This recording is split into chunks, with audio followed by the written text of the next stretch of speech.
خلال الأشهر القليلة التالية لأحداث 11 من سبتمبر أيلول 2001 عاد سيد قطب إلى واجهة الاهتمام كما لم يتوقع أحد.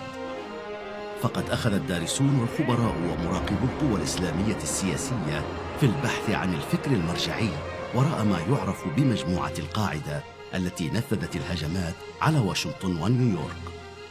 ولم يكن على خارطة الإسلام الحديث فكر يتسم بالصرامة والحدية كفكر سيد قطب.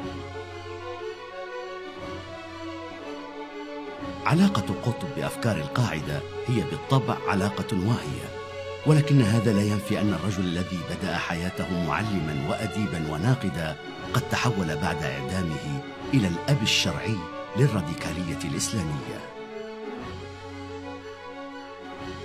كانت كتابات قطب في السبعينيات والثمانينيات من القرن العشرين هي الأكثر مبيعاً وشيوعاً في العالم العربي، وقد امتد أثره ليصل إلى أنحاء العالم الإسلامي كافة بعد أن ترجمت أعماله إلى العديد من اللغات.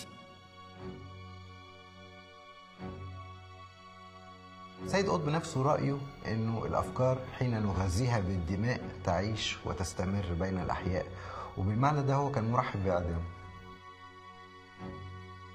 إنما انتشار هذه الأفكار لم يكون إلا بعد حرب 67. سيذكر لسيد قطب أنه استطاع نقل الفكر الإسلامي نقلة نوعية لم يفعلها غيره في التاريخ الحديث. وهو بحكم أنه ناقد وأديب وقارئ عظيم يعلم أن الإسلام دين سياسي. ولد السيد قطب في 1906 العام نفسه الذي شهد ولادة حسن البنا بقرية موشى من أعمال مديرية أسيوط. ولأسيوط تنتمي أيضا أسرة الرئيس جمال عبد الناصر خصم قطب الكبير. وكان بتتميز هذه القرية اللي هو نشأ فيها زي ما هو بيقول لنا إنها كان بيسودها الملكيات الصغيرة والمتوسطة، يعني ما كانش فيها باشا كبير بيسيطر أو إنها تفتيش زراعي تبع الملك أو غيره، ولكن كانت مجموعة من العائلات المتفاوتة القدرات، وكانت نظام التكافل الاجتماعي هو اللي بيسود في هذه القرية. وفي قريته التي امتدت إليها ثورة 1919 عاش قطب أحداث الثورة وهو لا يزال فتى. بعد 6 سنوات من الثورة ومصر تعيش استقلالا سوريا وحقبة ليبرالية مقنعة، سافر قطب إلى القاهرة عاصمة الحداثة الغربية في الشرق للالتحاق بدار المعلمين. في 1928 وبعد أن أنهى دراسته في دار المعلمين التحق قطب بدار العلوم التي كان البنا قد تخرج فيها قبل عام واحد فقط. وفي 1933 وقد بلغ 27 من العمر منح قطب إجازة دار العلوم وعين مباشرة في وزارة التعليم التي سيتدرج في وظائفها طوال 18 عاما القادمة.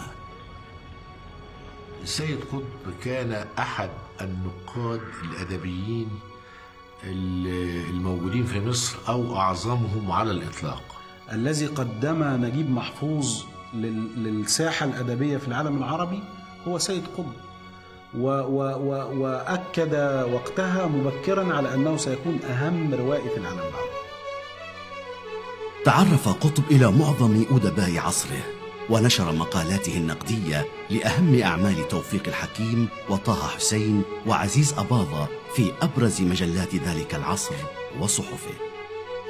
وأصبح واحد من أهم مناصري العقاد وسائر على دربه في النقد الأدبي وإن لم يكن تماما في الشعر. هو كان شاعر من المدرسة الرومانسية. هذا التوجه الرومانسي ظل عالقا بقطب طيلة حياته بما فيها توجهه الإسلامي اللاحق. عانى قطب طوال حياته من اعتلال في صحته ومرض في الرئة، وهو ما دفعه لاختيار ضاحية حلوان الجافة خارج مدينة القاهرة مسكنا له.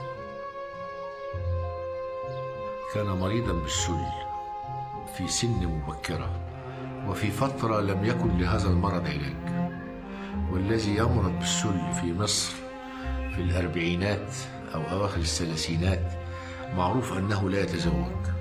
حاول أنه يتزوج عدة مرات بشهادة أخوه، وأحد أهم هذه المحاولات هو ذلك الذي ذكره في أشواك. هو سيد قطب كان بيقول بصراحة في أشواك، الرواية القصيرة جدا اللي كتبها دي، إنه هو دي قصة دي عني أنا. بمجرد أن بدأ تحوله الإسلامي أنا متصور أنه ملك عليه جوانب حياته، فلم يعد هناك مساحة إلى الحياة الخاصة، خصوصا أنها امتلأت بقيامه بواجبات أسرته الكبرى. يعني كان لي أخوه محمد، كان لي أخواته أمينة وحميدة وأخت أخرى، يعني كان هناك جو من العلاقة بين هذه الأسرة ربما عوضه عن الحياة الخاصة وسمح له بالتفرغ تماما لفكرته الإسلامية. في 1939 بدأ قطب في نشر سلسلة مقالات بمجلة المقتطف حول التصوير الفني في القرآن، وهي المقالات التي ظهرت بعد ذلك في كتاب يحمل العنوان نفسه. التصوير الفني في القرآن كتبه سيد قطب مرتين، مرة في مقالتين كبار، وهذا ده كان سنة 39. ولكن كتاب التصوير الفني في القرآن ليس تجميعا لمقالات، وإنما ده كتابة جديدة تماما اتعملت في الأربعينات. التصوير الفني في القرآن اللي موجود في الأول هو عبارة عن تعليق من وجهة نظر ناقد أدبي بحت، ولا نستطيع أن نلمس فيه الروح المتأججة الحماسية العاطفية بتاعت سيد قطب اللي بتتناثر أو بتنفجر من داخل كتاب التصوير الفني في القرآن اللي صدر فيما بعد. ومن هنا انتبه إلى الإسلام، والذي زاد من انتباهه إلى الإسلام نشاط الإخوان المسلمين في فلسطين وفي قناة السويس، مقاومة الإنجليز. يعني أحس بأهمية الإسلام كدين أو كرسالة ممكن تحمل الشعب المصري إلى آفاق عالية أو إلى تحقيق أهداف مرجوة ومطلوبة. كانت الركيزة التي قام عليها تحول الإخوان من جمعية دعوة دينية إلى العمل السياسي هو إعلان البنا أن الإسلام دين ودولة، مصحف وسيف. وفي نص مشابه كتب قطب في العدالة الاجتماعية: الإسلام لا يفصل بين الدين والدولة، ليس عقيدة وإيمانا فقط، بل نظام اجتماعي أيضا، وهو نظام اجتماعي يدعو إلى تحرير الإنسان. وقد ترك العدالة الاجتماعية أثرا بالغا على عبد الناصر وزملائه من الضباط الذين كانوا يخططون للانقلاب على النظام الملكي، كما ترك أثرا إيجابيا على الإخوان المسلمين الذين أخذوا في الاهتمام بقطب وعدوه صديقا لهم. العدالة الاجتماعية في الإسلام كتاب جيد، يعني ربما يكون بدأ الاهتمام بالأفكار الإسلامية من خلال هذا الكتاب. ربما يكون الكتاب الأول الذي لفت انتباه سيد قطب إلى أن الإسلام يستطيع أن يحقق نموذجا يختلف عن النموذج الرأسمالي والنموذج الاشتراكي الموجود في ذلك الوقت في الاتحاد السوفيتي. أعتقد أنه هو استعار كثيرا من المفاهيم بشكل وحورها وغيرها ونقدها، يعني من الماركسية. أنا أعتقد أنه هو متأثر بالماركسية لحد كبير، ومتأثر بخبرته مع الفكر الليبرالي اللي في زمالته الطويلة العقاد أو تلمسته الطويلة على إيد العقاد. وهنا دي قيمة سيد قطب، لأن سيد قطب فكرة الدولة وفكرة المجتمع سوسايتي دي ما كانتش موجودة في فكر الإسلام. يعني حتى لما نشوف الأحكام السلطانية للمواردي مش هنجد فيه كلام عن الدولة، هنجد كلام عن الحاكم الصالح العادل وشروطه إلى آخره وإمارة المتغلب، لكن مش هنلاقي أفكار حوالين الدولة، بنية الدولة، إن الكيان المعنوي ملوش أساس في الفكر الإسلامي القديم. ودي أهمية سيد قطب، إنه ابتدى يتكلم عن الكيان المعنوي. صحيح وما قدرش يأصل ده فقهيا، ولكن قدر يأصله فكريا. في 1948 أرسلت وزارة التعليم قطب في منحة دراسية حرة إلى أمريكا للتعرف على طرائقها التعليمية، استمرت لعامين. تعلم قطب الإنجليزية وجال في أنحاء الولايات الأمريكية بما سمحت له صحته المتردية. وتعكس رسائله من أمريكا لأصدقائه في مصر والمقالات التي نشرها في تلك الفترة رؤية سوداوية متشائمة لنمط الحياة والثقافة الأمريكية. إن أمريكا من وجهة نظر قطب هي أكبر أكذوبة عرفها العالم. نستطيع أن نفيد من أمريكا في البعثات العلمية البحتة، الميكانيكا والكهرباء والكيمياء والزراعة وما إليها، فأما حين نحاول أن نستفيد من أمريكا في الدراسات النظرية ومنها طرق التدريس فأحسب أننا نخطئ. هكذا كتب قطب. ورأى قطب السلوك الأمريكي سلوكا بدائيا، واعتقد أن العبقرية الأمريكية كلها قد تجمعت وتبلورت في حقل العمل والإنتاج، بحيث لم تبق فيها بقية تنتج شيئا في حقل القيم الإنسانية الأخرى. ليس من الواضح مدى تعرف قطب فعلا على اتجاهات الثقافة الأمريكية، ولكن المرجح أنه لم يقرأ شتاينبيك أو هيمينغواي ولم يشهد أعمال ميلر المسرحية. ويقال أنه حضر حفل مرة ووجد أن الداعي إلى الحفل يشرب نخب مقتل حسن البنا، أو يعني أبدى نوع من الفرحة والسرور لمقتل حسن البنا، فاستغرب أن الناس الغربيين بيهتموا، ويبدو أنه كان محفل ثقافي أو علمي اللي عمل القصة ديت. فانتبه لأهمية جماعة الإخوان المسلمين وأهمية الإسلام، وأرسل خطاب إلى أنور المعداوي منشور في كتاب من الكتب، وقال له فيه الكلام ده، قال له إن أنا ليس مستقبلي في النقد الأدبي، إنما مستقبلي في الدعوة للإسلام. أدركت هذا في أمريكا. سيد قطب أصبح في هذه الفترة واحد من أكثر المهيجين بالكتابة ضد النظام القائم، وفي اتجاه إن احنا عايزين مواجهة فعلية ومسلحة مع الاحتلال، في اتجاه رفض حكومة الوفد إلى أن سقطت، ورفض ما تلاها من مجموعات حاكمة، واتجاه مزيد من الراديكالية الاجتماعية والسياسية. وكان في هذه الفترة على علاقة بكافة هذه القوى، وبيكتب في كل مجلاتها. كان له علاقة بمصر الفتاة جناح فتحي رضوان، وكان له علاقة بمجلة عشماوي الدعوة اللي هي كانت أحد مجلات الإخوان، وكان فصيل متميز داخل الإخوان، وغيرها من المجالات في هذه الفترة، ما عدا الاتجاهات الشيوعية الصرف. كل هذه المجموعات غير البرلمانية كان سيد قطب مفكرها بشكل بآخر ومحرضها. من هذا المنطلق عمل علاقة مع الضباط الأحرار، أو هم عملوا مع علاقة من قبل ما يعملوا الانقلاب، وكان محل ثقتهم، واداهم كتابه العدالة الاجتماعية في الإسلام، الطبعة الأولى اللي بنتكلم عنها. سعى ناصر ورفاقه للتعرف إليه قبل قيامهم بالثورة، وبعد نجاح الانقلاب عين مستشارا لمجلس قيادة الثورة، وأعطي مكتبا في مقر المجلس بالجزيرة. ولكن قطب كالهضيبي سرعان ما فقد ثقته بالضباط وحرصهم على إقامة نظام إسلامي عادل.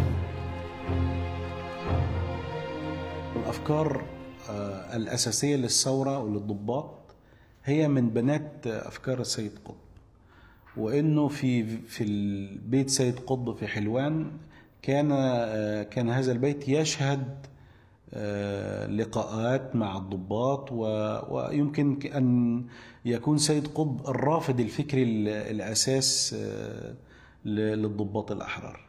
وكان جمال عبد الناصر علاقته بسيد قطب وطيدة جدا، وكان لا تنقضي ليلة دون الحديث التليفوني، وكان المفروض يحل محل محمد حسنين هيكل في المكانة بتاعته مع جمال عبد الناصر. والأمر الذي جعل هناك تباعد بين سيد قطب وبين جمال عبد الناصر إن جمال عبد الناصر فوجئ بورقة مقدمة له، جريدة للإخوان المسلمين رئيس تحريرها سيد قطب، فجن جنونه وقالوا هاتوا لي سيد قطب. جه سيد قطب دخل مكتبه وهو وزير الداخلية، لم يدعوه إلى الجلوس. قال له أنت يا سيد من الإخوان؟ قال له أنا مش فاهم. قال له لم يكن من الإخوان، لغاية 53 لم يكن من جماعة الإخوان. فقال له اقرأ الورقة دي، فقرأها سيد قطب، وكان شديد الكبرياء، شخصية شديدة الكبرياء سيد قطب. فقال له تقدر تعتبرني منذ هذه اللحظة من جماعة الإخوان المسلمين. وانقطعت العلاقة بينهما بعد هذا الحادث. سنة 53 أصبح الصدام ما بين الإخوان والنظام حتميا، وهنا كان على سيد قطب أنه يحسم أمره ويختار. ونظرا لأنه الضباط ما ادولوش وزارة المعارف زي ما هو كان عايز، وده مش مسألة شخصية يعني ان هو يعني مكسب خاص، لأنه كان عايز يغير نظام التعليم كله وفقا لأفكاره، فلما ما أتيحلوش هذا الوضع فقرر ان هو ينضم نهائيا للإخوان، ودخل في معارك مع النظام من خلال مجلة الإخوان المسلمين اللي أصدرت 4 أو 5 أعداد في تلك الفترة قبل أن تغلق نهائيا، وكان هو رئيس تحريرها.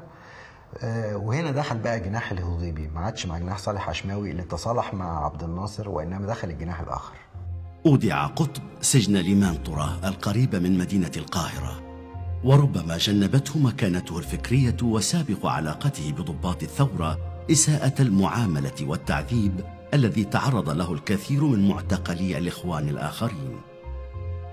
أمضى قطب فترات طويلة في مستشفى لمانطرة، وعندما ازدادت حالته الصحية تدهورا اضطرت سلطات السجن لنقله إلى مستشفى المنيل الجامعي في القاهرة. وقد سمحت هذه الظروف الاستثنائية لقطب بالمحافظة على صلة كافية بالتطورات السياسية والثقافية والاجتماعية التي مرت بها مصر في ظل الحكم الناصري. ولذا فإن رد تحوله الراديكالي في الستينيات إلى العزلة التي عاشها في سجنه لا يبدو صحيحا. الصحيح على الأرجح أن تحوله كان نتاج معرفته بما كان يجري وإنكاره ما عرف. باسم الأمة رئيس الجمهورية، مادة 1: تؤمم الشركة العالمية لقناة السويس البحرية شركة مساهمة مصرية.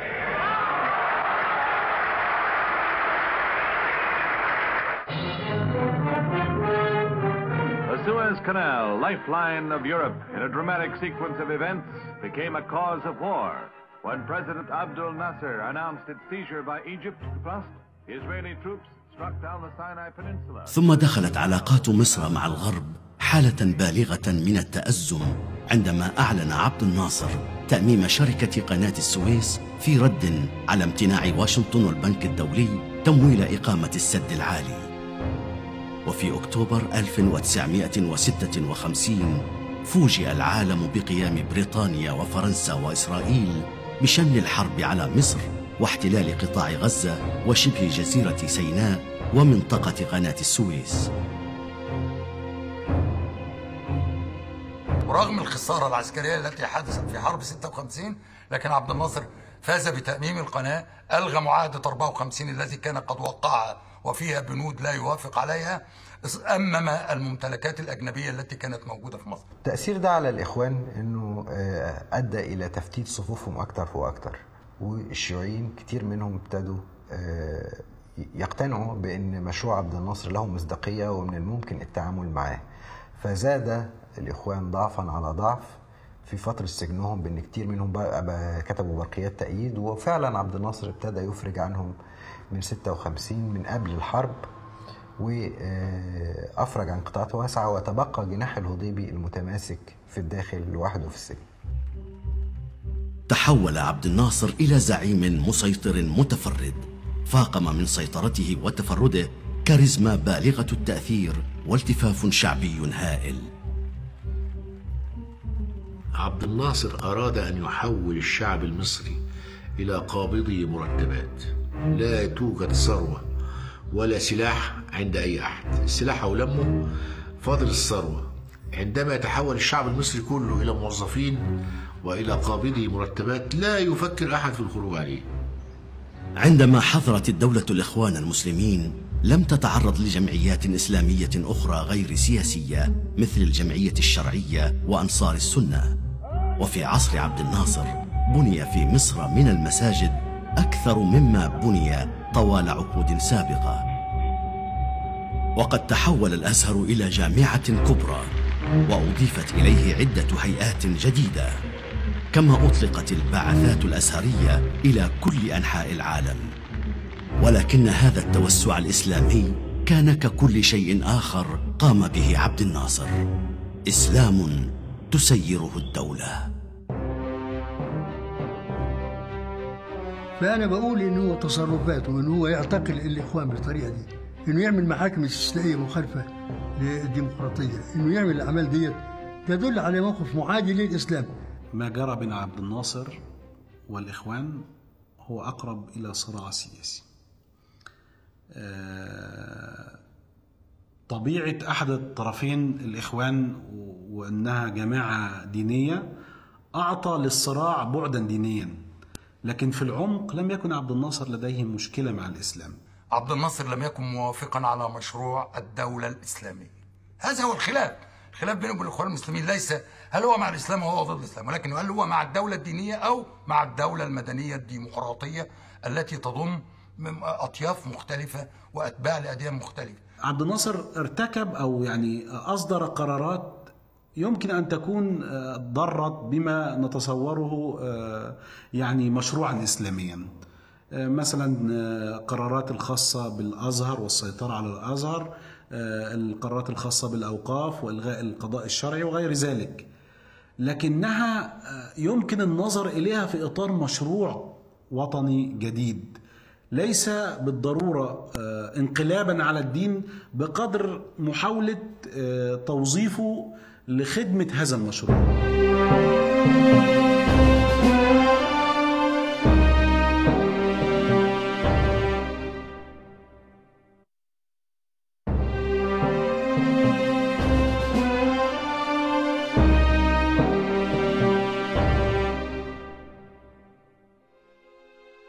من زنزانته في ليمان طرى أحيانا ومن سرير المستشفى في أحيان أخرى رأى قطب عواقب النظام الناصري ولم يرى إنجازاته. رأى زعيما متألها، ثقافة اشتراكية تزاحم ثقافة الإسلام، ودولة تكاد تضع نفسها في موضع الخالق الرازق المدبر. ولم تكن متغيرات الحياة المصرية المتسارعة هي ما رسب القطيعة النفسية بين قطب ونظام الحكم، بل أيضا بعض ما عاشه داخل أسوار السجن. في 1964 أفرج النظام عن سيد قطب بعد أن تعرض لتدهور جديد في وضعه الصحي، وتدخل لصالحه الرئيس العراقي عبد السلام عارف. وفي العام نفسه نشر كتاب قطب معالم في الطريق. هذا النص قوته بتنبع من تجمع شوية حاجات. أولا الفكرة السلطوية النخبوية اللي بتاعت سيد قطب، اللي كانت بتخاطب قطاعات مهمشة من المتعلمين في المنطقة العربية، الطبقة الجديدة المتعلمة الصاعدة التي لا تجد لنفسها دورا. الحاجة الثانية أسلوبه الشاعري القوي، قوته في قوة حجته من ناحية إيديولوجية، قدرة سيد قطب على أنه يجمع أفكار مختلفة، اللي واخدها من الغزالي، اللي واخدها من المودودي، اللي واخدها من الندوي، اللي أنشأها هو بنفسه في كل متكامل علشان يتكلم حوالين مذهب جديد تماما. كان مشروع الشيخ حسن البنا قايم على أنه هذا مجتمع مسلم لكنه يحتاج إلى استكمال معالم الأسلمة أو الإسلام فيه. جاء المشروع الجديد ليقدم تصور يقوم على فكرة إعادة بناء المجتمع من جديد على أسس إسلامية. ثمة شعور عارم بالاغتراب يحيط بنصوص المعالم وكتابات قطب اللاحقة، وهو اغتراب عن العالم بمجمله وليس فقط عن عالم مصر الناصرية. هذا هو ابن العالم الحديث بامتياز، ابن التعليم الحديث، الثقافة الحديثة، الدارس لمذاهب الأدب الحديث، يعلن انقلابه على الحداثة. ولكن إحساس قطب الطاغي بالاغتراب عن العالم الحديث هو في جوهره موقف حديث تماما، من دعوته إلى تحرير الإنسان من الظلم والاستغلال والاستبداد في العدالة الاجتماعية، إلى دعوته إلى التحرير الشامل للإنسان في معالم في الطريق. كان قطب قد قطع طريقا طويلا. على هذا الطريق كانت علاقة قطب بعالم يفتقد إلى مرجعية عليا متسامية، عالم يسيطر عليه استبداد العقل الإنساني، كانت هذه العلاقة تزداد تأزما. ولم يكن غريبا بالتالي أن يبدأ قطب مع عالم في الطريق تقف البشرية اليوم على حافة الهاوية، البشرية ككل وليس مجتمعا محددا منها. المقولات الرئيسية اللي موجودة في كتابات الفترة وفي المعالم هي 3 مقولات: الحاكمية والجاهلية والعصبة المؤمنة. مفهوم العصبة المؤمنة الجوهري بقى إن هو ابتدى يتكلم حوالين إن النخبة هيعاد تربيتها من الأول، وإن هذه النخبة هي المسلمين الحقيقيين وبقية المجتمع ده كافر، وإنه هذه الجماعة هتبتدي تنشر دعوتها، ولما يبقى ليها أساس اجتماعي قوي تبتدي تدور على السلطة، وإن القضية مش قضية الاستيلاء على السلطة، القضية إن الإسلام انتهى وإحنا هنبتدي الإسلام من الأول وجديد تاني بناء على هذه الأفكار. ولكن المشكلة أن قطب لم يتحدث كفيلسوف حديث، لم يستخدم لغة هيتشر وسارتر، بل استخدم لغة تنتمي إلى حقل دلالي محدد، لغة الأشعري والإسفرائيني وابن تيمية. تحدث قطب كمتكلم إسلامي جديد وبلغة العقيدة الإسلامية، وهو ما لم يكن مؤهلا له بالضرورة. يهيأ إلي إنه لغة سيد قطب والمقاربة التي قدمها في قضايا يعني سبق الجدل فيها قرونا هي التي كانت مسؤولة بشكل كبير عن الخطاب والحركة التي تولدت عنها، والتي اتسمت بنزوع انقلابي وتكفيري إلى حد كبير. رمى المجتمع بأنه مجتمع جاهلي، فمن لم يؤمن بالفكر وتطبيق الشريعة يعتبر مجتمع جاهلي. هذا غير صحيح. أنا على يقين من أن سيد قطب لم يقصد تكفير أحد، لا حكام ولا أفراد، ولكنه كلام يقوله كنوع من التخويف أو من تفظيع العمل، أنه يقترب من الكفر، ولكنه لا يقصد بالمعنى الفقهي أو الشرعي أن هؤلاء كفار. كون يوجد مسلمين لا يطبقون الشريعة أو لا يكملون تطبيق كامل لا أستطيع أن أصفه إنه مجتمع جاهلي. أقدر أقول مجتمع لم يطبق الإسلام تطبيقا كاملا، إنما لا يرمى بالجاهلية. إنما أنت كده في الكتاب رميته بالجاهلية وأصدرت عليه أحكام تصدق على الجاهلي بأنه يقاتل. لا، دي مشكلة عملت التباس كتير. يعني إيه نحكم على المجتمع إنه كافر؟ يعني هل في مجتمع بيشهد مثلا إذا كانت شهادة علامة الإيمان فهل المجتمع بيشهد؟ الأفراد هم اللي بيشهدوا الشهادتين أو ما يشهدوهمش، لكن ما فيش مجتمع بيشهد. يعني المجتمع ده كائن معنوي، يعني كان متخيل مش موجود ما تقدرش تمسكه كده.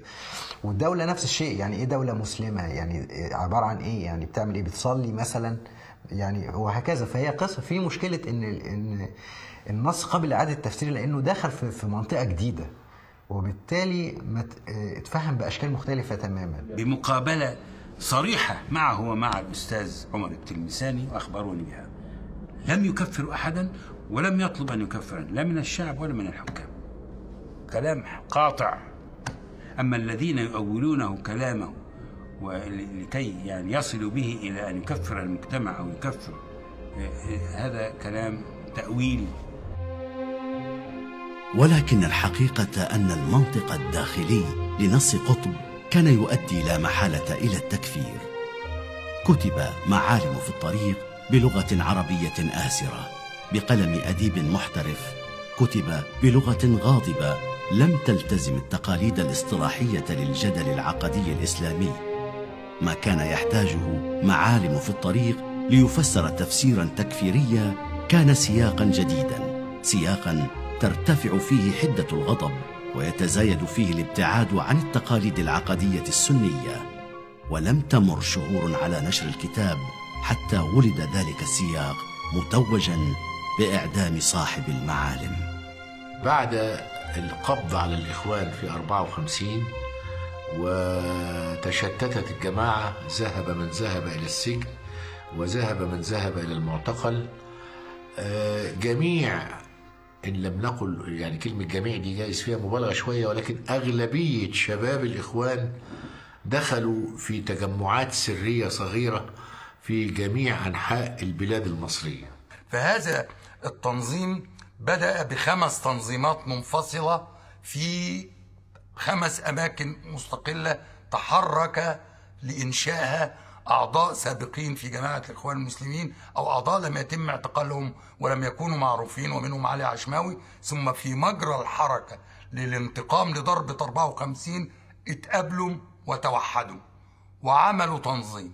هذه التحركات كانت عبارة عن مجموعات في محافظات مختلفة، الغرض منها إعادة تجميع الإخوان المسلمين المفرج عنهم وإعادة تنظيمهم بشكل أو بآخر.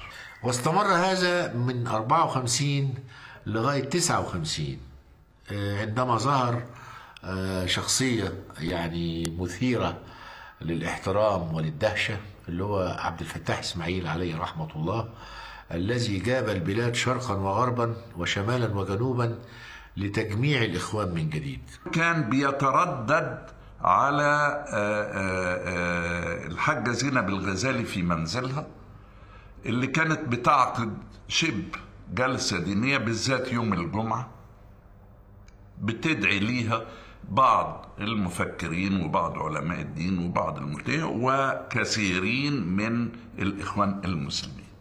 وهذا التنظيم ظل قائما يبحث عن أيديولوجية فلم يجد أيديولوجية، عن فكرة فلم يجد فكرة، إلى أن التقى بالمصادفة بأفكار المرحوم سيد قطب التي كان يكتبها في السجن.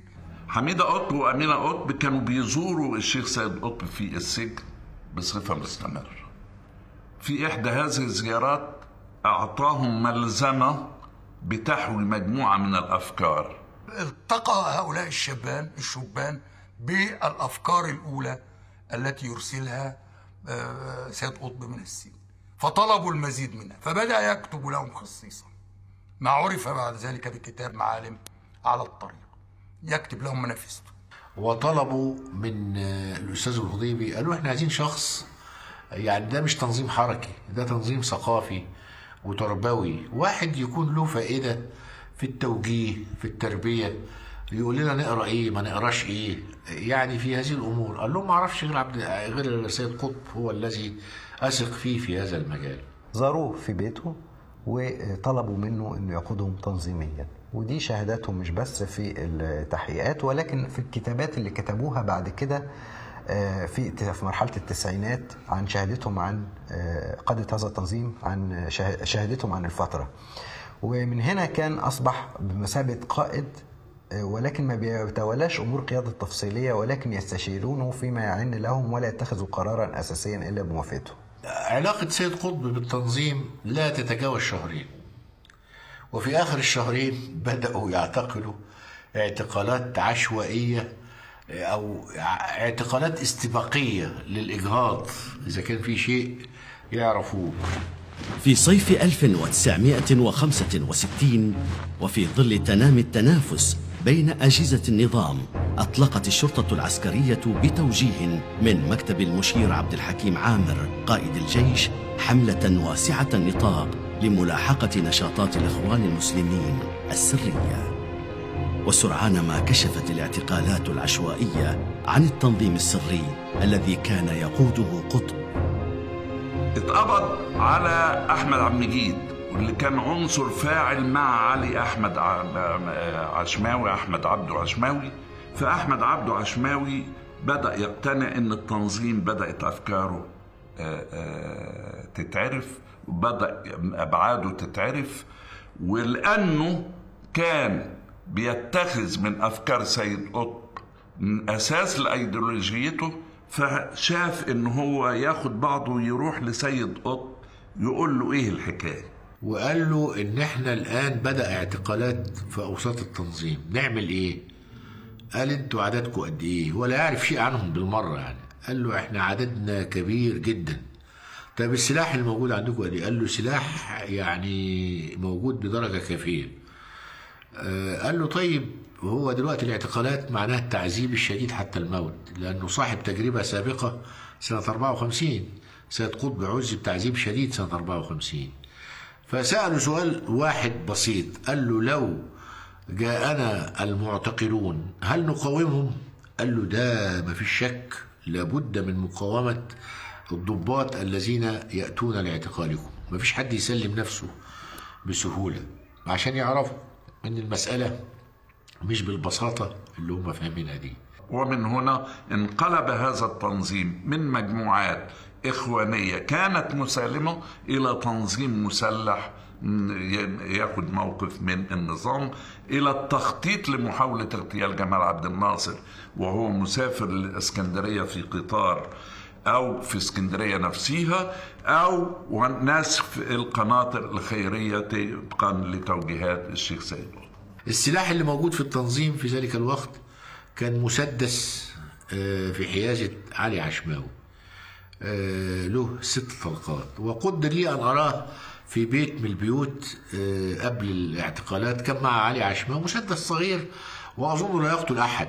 والأسلحة التي ضبطت بعد ذلك، ضبطت بعض أسلحة حوالي 4 بنادق وأشياء أزايز كولونيا قالوا إنها هتتعمل قنابل مولوتوف، وهذه البنادق موجودة في بيوت الإخوان الريفيين.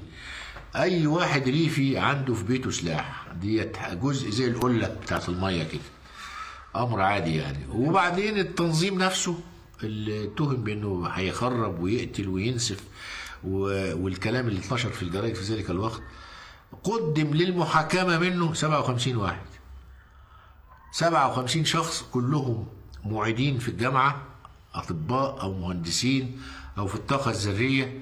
ولا أظن أن 57 شخص يقدروا يعملوا انقلاب بالهيئة الكبيرة دي. وده الكلام ده ثابت في الوقائع وفي المحاضر وفي الكتب، دلوقتي أصبح شيء منهي.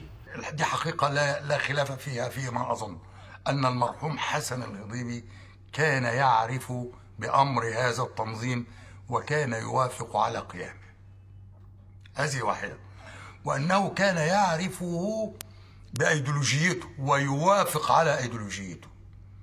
والذي قاله بالنص في محضر التحقيق معه، وهذا محضر طبعا أقوال قالها الهضيبي دون ضغط ولم يمارس معه فيها أي تعذيب، قال أن الأفكار التي قالها سيد قطب هي صحيحة إسلاما ولكنها خطأ سياسة.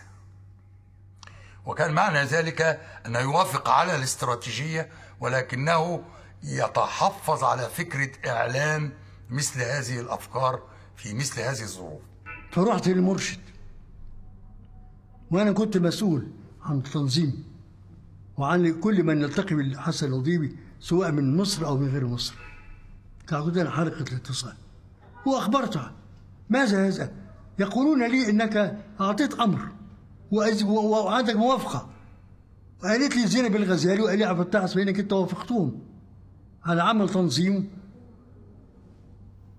لتغيير نظام الحكم بالقوة واختيار. قال هذا لم يحصل. سبحان الله. وأكد لي إنه يوافق، وقال لي إن هذا كذب علي، لأن أنا لما جات لي زينب الغزالي وعبد الفتاح اسماعيل لم يتكلم في هذا، إنما استأذنا في شيء آخر. قالوا إن الإخوان يجتمعون على قراءة القرآن وعلى تذاكر الإسلام حتى يتفلت زمامه وينفلت إلى مقاهي سيئة ومنتديات سيئة ويبتعد وينصرف عن الإسلام. فأنا قلت والله لا بأس بأن المسلمين يجتمعون على دراسة تحصمهم من الزلل والبعد عن الوقوع في من يستطيع أن يخالف. إنما أن يحصل انقلاب وتنظيم وده، وأنا أمرك بمنع هذا. المرحوم حسن الهضيبي بحكم عمله الطويل في القضاء وبشهادة شهود كثيرين جدا لم يكن كثير الكلام، كان كثير الحذر جدا جدا. كان يقول كلاما يصلح لكل تأويل، وبالتالي كان كلما جاءه شخص ليقول له نحن نريد أن نعيد بناء جماعة الإخوان المسلمين، فيرد عليه بعبارة ثابتة تكررت كثيرا: ضع قرار الحل أمامك وتصرف على ضوء. فهذا الكلام ده كلام قاضي جنائي خبير يعرف أن الكلمة لا حساب، يصلح لمليون تأويل. يصلح إلى أنه ما تعملش التنظيم، ويصلح اعمل التنظيم ولكن سري. فأنا مما رأيته واجب قلت الأخ لي عزيز اللي هو منير دالة يحملني بسيارته إلى بيت سيد قطب لمكاشفته ومناقشة الأمور معاه وتفادي العواقب الخطيرة. وتكلمت معه عن أن هذا الذي يفكرون فيه لا يقبل الإسلام. حتى أنت بتقول إحنا بتفرق بين المرحلة المكية والمدنية وإحنا في المرحلة المكية. طيب المكانية ما فيهاش قتال وأنت دخلت في المرحلة المدنية ليه؟ مخالفة لكتابك في المنهج. فأنا قلت له أولا المرشد مسؤول وكلنا بنحترم مسؤوليتنا حسب نظامنا، يخالف هذا ويأمرك بإنهاء ويؤمر النظام بعدم التورط في هذا العمل، والعواقب كما أبنت كلها خطيرة ووضحت له فيها. والحاجة الثانية إنها ليس فقط مخالفة للإسلام ولا مخالفة لتعليمات الإخوان، إن أنا بكلمك إنك أنت يعني حساباتنا غلط، وإنك أنت راجل فكر، مالك أنت تتزعم حركة وراجل تقوم حركة مسلحة، أنت ليس هذا اختصاصك، وكل واحد مؤهل لما خلق له. وإن اللي موجود معاك اللي في الأوضة دول منهم كثيرين مخابرات، وإن نظامك ده مخترق، وشوف أطفالهم لحية وأطفالهم سبحة وأكثرهم غيره، هو ده بتاع النظام بتاع اللي جاي من المخابرات. فأنت بتعمل عمل غير يعني من كل الطرق وكل المقاييس غير سليم. هو يعني بدا عليه انه يعني افكاره انهزت.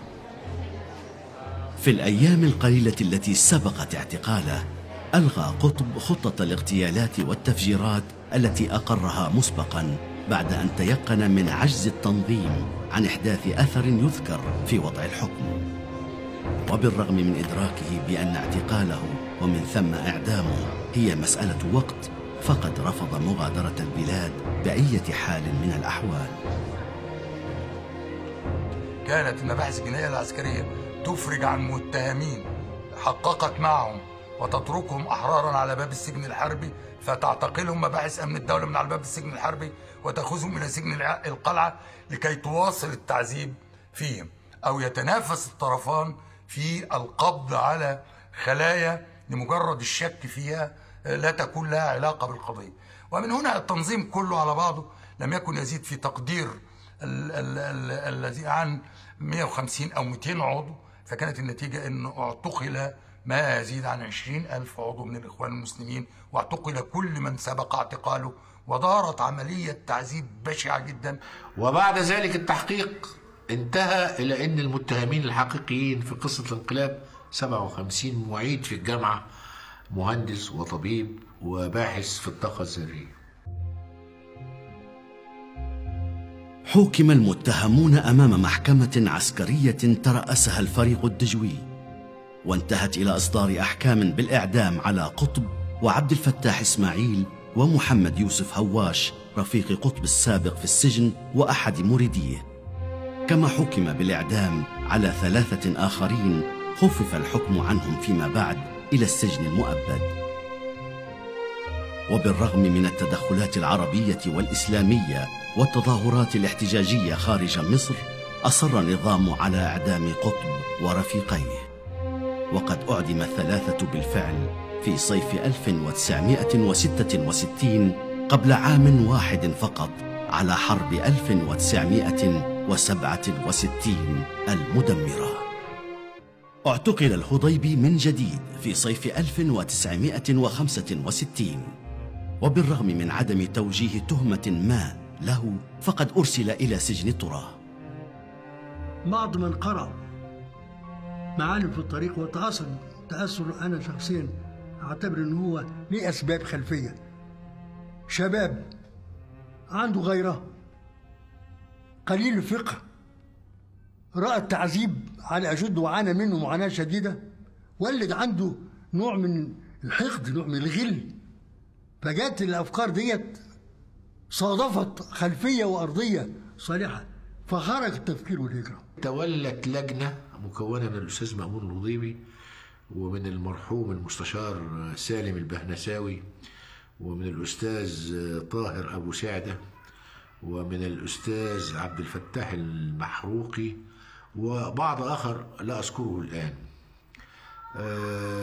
كانت مهمتهم أن يحصروا معنى الإيمان ومعنى الكفر، وكيف يكون الإنسان مؤمنا وكيف يكون الإنسان كافرا. وكانت هذه اللجنة تأتيها توصيات من الأستاذ حسن الهضيبي وإشارات لكتب يرجعون إليها ويستخرجوا منها الأحاديث ويستخرجوا منها تفسير الآيات. وتم إعداد هذه الأبحاث بمعرفة هذه الشخصيات، وكان يكتب البحث في كشكول وينقل بإجراءات معقدة جدا لظروف المعتقل السيئة إلى المستشفى حيث يقيم الأستاذ حسن الهضيبي، ثم يوضع أفراد لحراسة المكان أثناء مراجعته وأثناء تحريره للنص من جديد. في هذا النص بالغ الأهمية قال الهضيبي إن الحاكمية ليس مفهوما قرآنيا، ولم يرد في آيات الذكر الحكيم أو في الأحاديث الصحيحة، وأكد على التزام الإخوان الموقف العام لأهل السنة القاضي بأن من نطق بالشهادة يعتبر مسلما، وأنه ليس لمسلم البحث في صدق شهادته، وأن المسلم لا يكفر بعمل. كما أشار إلى أن الجهر بالمعاصي وشيوعها في المجتمع لا يجيز الحكم على عموم الناس بخروجهم من الإسلام إلى الكفر. الكتاب في تقديري ليس ردا نهائيا على معظم أفكار سيد قطب، وفيه تقاطعات مع هذه الأفكار، ولكنه ساهم في تهدئة الفكر التيار المتشدد في داخل الجماعة، وحين حدث الانفراج بدأ هذا التيار يتراجع. دعاة قضاء يمثل محاولة قوية جدا لاستعادة المنهج الأساسي لجماعة الإخوان، أو منهج الإمام الشهيد حسن البنا. ده مهم لأن الهضيبي نفسه كان موقفه من معالم كان ملتبس، لأن هو لما عرض عليه نص المعالم قال مفيش مانع أن الإخوان يدرسوه، وأنه ما قاله صاحب الظلال هو ده كلام المظبوط. لكن لما شاف نتائجه في الواقع وتحت تأثير رجاله المعتدلين ابتدى يتعمل هذا النص لفصل الإخوان عن هذا التصور. فكان نقد غير مباشر لسيد قطب، لم يشر إليه خالص بالاسم، وحط نمط مختلف ان احنا بنكفر افكار معينه، ان نقول ان اللي يقول على نفسه كذا يبقى هو بيقول على نفسه انه كافر، ونحن دعاة لا قضاة. اريد ان اقول ان هذا الكتاب هو الفيصل بين الاعتدال وبين التطرف، بين الدعوه الى الله على بصيره وبهدوء ودون صدام ودون حرب او قتال، وبين تكفير المجتمعات وتكفير الحكام وما يترتب على ذلك من أشياء قد تصل إلى 11 سبتمبر مثلا. وفين لما حملت كالذبيحة بعد تعذيب شديد يعرفه كل الناس، وسجيت إلى جانب الحائط بتاع المكتب، وفجأة بعد فترة لقيت سيد قطب أمامي وهو يعبر من مكتب شمس بدران إلى الشفخانة حيث يعتزل، حيث يجري حبسه. والتقت أعيننا في لقاء موجع ومراجعة بلا كلام دلت على أن العواقب التي نبهت إليها وقعت فعلا، وأنا أحد ضحاياه وكثيرين وهو من ضحاياه. وكان ده آخر لقاء مع الشهيد لغاية لما اختاره الله إلى جواره مع الشهداء. مثلت الستينيات ذروة صعود دولة ما بعد الاستعمار المباشر في أغلب بلدان العالم الإسلامي، في مصر، باكستان، الجزائر وأندونيسيا. وعدت الدولة شعبها بالتنمية والرفاه باستقلال القرار الوطني ومواجهة المخاطر الخارجية، وطلبت الدولة من الشعب الولاء والقبول بالمحافظة على الاستقرار حتى بوسائل السيطرة الأمنية. ولكن ما إن حلت نهاية الستينيات حتى كانت دلائل إخفاق الدولة بادية في أغلب المجالات، ولم يعد ممكنا أن تبقى الأوضاع على ما هي عليه.